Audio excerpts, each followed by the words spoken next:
इस वीडियो में आपको बताया जाएगा कि व्यापार, दुकान, उद्योग धंधे यदि मंद पड़े हुए हैं, चल नहीं रहे हैं, किसी प्रकार की कोई रोक टोक आपके व्यापार और दुकान पर लगी हुई है, जितना आप प्रॉफिट चाहते हैं उतने ग्राहक आपके पास आते नहीं हैं, प्रॉफिट होता नहीं है, जितना आपने इन्वेस्टमेंट किया है उसके बदले में इनकम आपको कम हो रही है।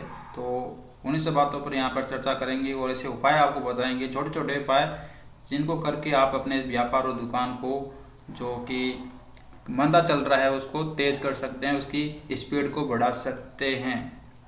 तो छोटे छोटे उपाय में सबसे पहले मैं आपको बताऊंगा कि सबसे पहले आप अपने व्यापार स्थान पर गणेश जी की प्रतिमा स्थापित करें। और ये गणेश प्रतिमा आप जो हैं अपने जो पूजा स्थान है वहाँ पर जरूर स्थापित करें, क्योंकि व्यापार और वाणिज्य का कारक देवता जो हैं वो गणेश जी हैं। जितने भी लोग व्यापारी हैं, दुकान करते हैं, व्यापार करते हैं, फैक्ट्रियों के मालिक हैं, सबके लिए गणेश भगवान सर्वप्रथम पूज्य हैं। और वैसे भी हिंदू धर्म में सर्वप्रथम पूज्य गणेश जी को माना गया है। तो गणेश प्रतिमा या गणेश की जो फोटो है वो ज़रूर आप अपनी दुकान में रखा करें। और उनकी सूंड जो है वो बाईं तरफ होनी चाहिए, ना कि दाईं तरफ, इस बात का ध्यान रखें। तो गणेश जी के जो बायां हाथ है उस तरफ उनकी सूंड होनी चाहिए, गणेश जी का बायां हाथ उस तरफ उनकी सूंड हो, ऐसी फोटो या प्रतिमा यानी कि मूर्ति आप जरूर अपनी दुकान में रखें। और आप एक सफ़ेद आर्क गणपति आता है, यानी कि सफ़ेद आंकड़े का बना हुआ गणपति, सफ़ेद आंकड़े की जो लकड़ी होती है, जो जड़ होती है, उससे बना हुआ गणपति भी आता है, उसकी स्थापना भी अपने व्यापार स्थान में कर सकते हैं। ये भी व्यापार चलाने के लिए बहुत ही महत्वपूर्ण उपाय है, बहुत ही सटीक उपाय है। तो गणेश जी की प्रतिमा या फोटो आप जरूर अपने दुकान में रखा करें, स्थापित करें। रोजाना उसकी धूप दीप दे करके पूजा अर्चना किया करें और उनसे प्रार्थना करें कि वो आपके व्यापार और वाणिज्य को जरूर चलाएं। और हर बुधवार को आप गणेश मंदिर में जा करके प्रसाद जरूर चढ़ाया करें अपने व्यापार को यदि चलाना है, दुकान को चलाना है, क्योंकि सबसे मेन देवता व्यापार और दुकान के गणेश जी हैं। तो जितने भी व्यापारी भाई हैं, दुकान करने वाले भाई हैं, उनको जरूर ध्यान में रखना चाहिए कि हर बुधवार को गणेश जी के मंदिर में प्रसाद चढ़ाना है। बूंदी के लड्डू चढ़ा सकते हैं आप, और साथ में हरी घास भी अर्पित करनी है आपको, ठीक है ना। 2-3 उसके जो पत्ते आते हैं घास के, हरी घास के, वो आप ले सकते हैं और गणेश जी को चढ़ा सकते हैं, अर्पित कर सकते हैं, ठीक है। ये तो गणेश जी के उपाय हो गए हैं। अगला उपाय है कि आप अपनी दुकान और व्यापार में खड़ी लक्ष्मी की फोटो अवश्य रखें, क्योंकि बैठी हुई लक्ष्मी की आप फोटो नहीं रखेंगे अपने, ना तो गले में रखेंगे, ना कोई उनकी मूर्ति, लक्ष्मी जी की मूर्ति भी गले में नहीं रखेंगे बैठी हुई की, ठीक है।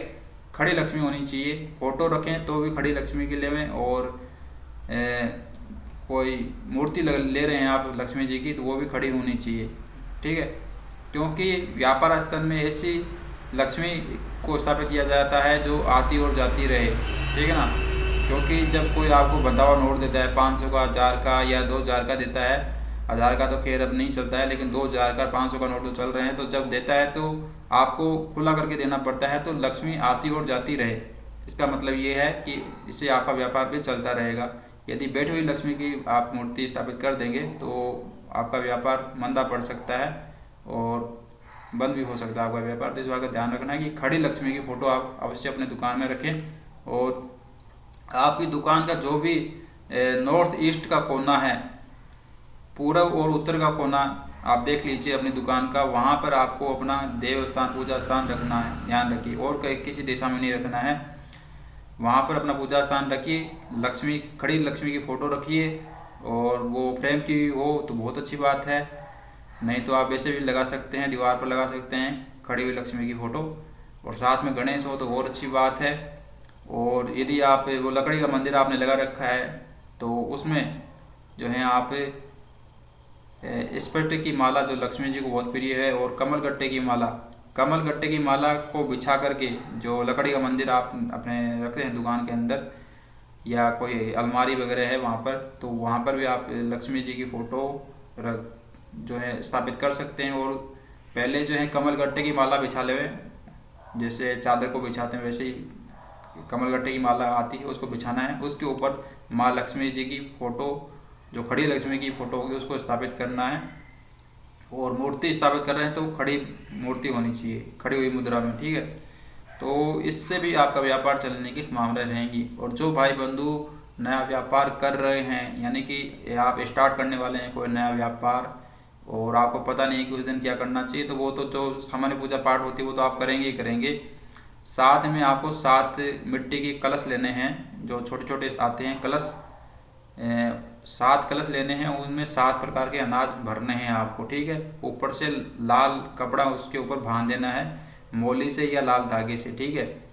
लाल कपड़े से बांधेंगे आप 7 कलश को, उसमें 7 प्रकार के अनाज रखने हैं, यानी कि एक कलश के अंदर आपको रखना है जैसे बाजरा, एक में चावल, एक में गेहूँ, इस प्रकार से 7 अनाज आपको लेने हैं अलग अलग प्रकार के, और 7 को भरकर रखना है अपनी दुकान में। जिस दिन आप अपना बिजनेस स्टार्ट कर रहे हैं, स्थापना कर रहे हैं, मुहूर्त कर रहे हैं बिजनेस का, उस दिन और साल भर तक ये आपके दुकान में ही रहेंगे। भले ही इनके अंदर कीड़े पड़ जाएं या कुछ भी हो जाए, इनके अंदर आपको खोलना नहीं है। और साल भर यदि हो जाता है तो फिर आप इनको जो है किसी बहते हुए पानी में बहा सकते हैं। कलश को नहीं बहाना है, सिर्फ आपको अपने जो अनाज डाला है आपने, ज्वार, जो बाजरा, चावल, उसको जो है किसी बड़े कपड़े में लपेट करके आप किसी बहती हुई नदी में आप बहा सकते हैं, जो भी सामग्री है उसकी। और कलश वापस अपने दुकान में रखने हैं, वापस उनको भर देना है उसी दिन जिस दिन आप खाली करते हैं, और फिर 1 साल तक वापस आपको रखना है। इस प्रकार से हर प्रकार से हर साल आपको ये उपाय करना है, ठीक है। तो ये कुछ उपाय हैं जिनको आप करिए तो आपकी दुकान चलेगी। और आप जो है काले घोड़े की नाल भी आप अपनी दुकान में यू साइज के आकार में लटका सकते हैं, काले धागे में बांधकर, तो भी आपकी दुकान चलेगी। और साथ में जो है आप किसी बहती हुई नदी का पानी अपनी दुकान में रखेंगे, जैसे गंगा नदी हो गई है, यमुना नदी हो गई है, तो ये भी बहुत अच्छी बात है। तो बोतल में भर करके किसी बहती हुई नदी का पानी अपने व्यापार स्थान में, जो स्थान में जहाँ भी आप करते हैं, कार्यस्थल जहाँ भी है आपका, वहाँ पर जरूर रखें। और साथ में जो है आप किसी मंदिर या तीर्थ स्थान का पानी भी अपने दुकान या कार्यस्थल में रख सकते हैं। जो भी आपकी सिटी में बड़ा मंदिर हो, तो हनुमान जी के मंदिर ज़्यादातर पाए जाते हैं, तो कोई हनुमान जी का मंदिर ऐसा चुन लीजिए, या गणेश जी का कोई ऐसा बड़ा मंदिर जिसकी मान्यता हो, जहाँ मनोकामनाएं पूर्ण होती हों। तो 3 मंदिर चुन लीजिए, एक गणेश जी का, एक हनुमान जी का और एक शिव भगवान का, क्योंकि कलयुग में ये 3 ही प्रधान हैं। और 3 मंदिरों का पानी जो भी वहाँ पर प्याऊ वगैरह मंदिर में लगी होती है, वो पानी आप अलग अलग बोतल में भरकर या अलग अलग तांबे के पात्र में भरकर, बर्तन में भरकर अपनी दुकान में अवश्य रखें, और उस पात्रों को कभी खाली ना होने दें, ठीक है। जब जब वो खाली हो जाता है तो नया पानी वहाँ से ला करके उसको भर दिया करें, ठीक है। जो भी पानी सूखता है मौसम के अनुसार, तो उसमें आप भरते रहें उस पानी को। तो इससे क्या भी आपकी दुकान में वृद्धि होती रहेगी, ग्राहकों की वृद्धि होती रहेगी, और दुकान आपकी चलती रहेगी, व्यापार आपका चलता रहेगा। चलता क्या रहेगा, दौड़ेगा आपका जो व्यापार जो करेंगे आप। तो इस प्रकार से आप अपने व्यापार और दुकान को चलाने की कोशिश करेंगे। और एक उपाय और है कि आप जो हैं कच्चा सूत आता है, कच्चा सूत आपको मिल जाएगा बाज़ार से, उसको जो है आप अपने व्यापार स्थान पर किसी खिड़की, या व्यापार स्थान में खिड़की नहीं है तो जो उसका शटर होता है, या जिस टेबल के पास में आप बैठते हैं, जो आपका कैश काउंटर होता है, वहाँ पर भी उसको बांध सकते हैं। कच्चा सूत होना चाहिए सफ़ेद रंग का, उसको आप बांध दीजिए व्यापार स्थान पर, तो भी आपका व्यापार चलेगा। और सुपारी आती है, जो साबुत सुपारी आपको लेनी है, जो पान में यूज करते हैं ऐसी सुपारी, तो उस साबुत सुपारी को आप गणेश जी का प्रतीक मानकर अपने व्यापार स्थान में स्थापित करेंगे, तो भी आपका व्यापार बहुत चलेगा। तो इसमें इस प्रकार के कितने उपाय बताए गए हैं जिसको आप करेंगे, 1-2 उपाय भी आपने कर लिया तो आपका व्यापार चल निकलेगा और बहुत तीव्र गति से चलेगा, और आपका जो है व्यापार चलेगा। और साथ ही में आप जो है अपनी कुंडली का यदि धनेश और लाभेश जानते हैं, यानी कि आपका 2nd हाउस लॉर्ड कौन है और क्या है वो 11th हाउस लॉर्ड कौन है, इन दोनों को चेक कर लीजिए, और उनका कौन सा ग्रह बनता है आपका 2nd हाउस लॉर्ड और 11th हाउस लॉर्ड, उनके अधिदेवता कौन है, उनके इष्ट देव कौन है, उनको खुश करें।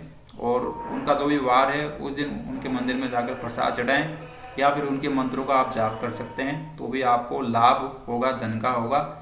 इस प्रकार से आप काफ़ी कुछ इस एरिया में कर सकते हैं और सब प्रयासों से धन अर्जित कर सकते हैं। तो बहुत उपाय मैंने इसमें बता दिए हैं, इनको करिएगा तो इनके करने से देव कृपा आपको प्राप्त होगी और आपका व्यापार और दुकान आप ठीक प्रकार से चलेगा और रुपया और धन की आपको कोई कमी नहीं रहेगी। तो अगले वीडियो में मिलते हैं आपसे।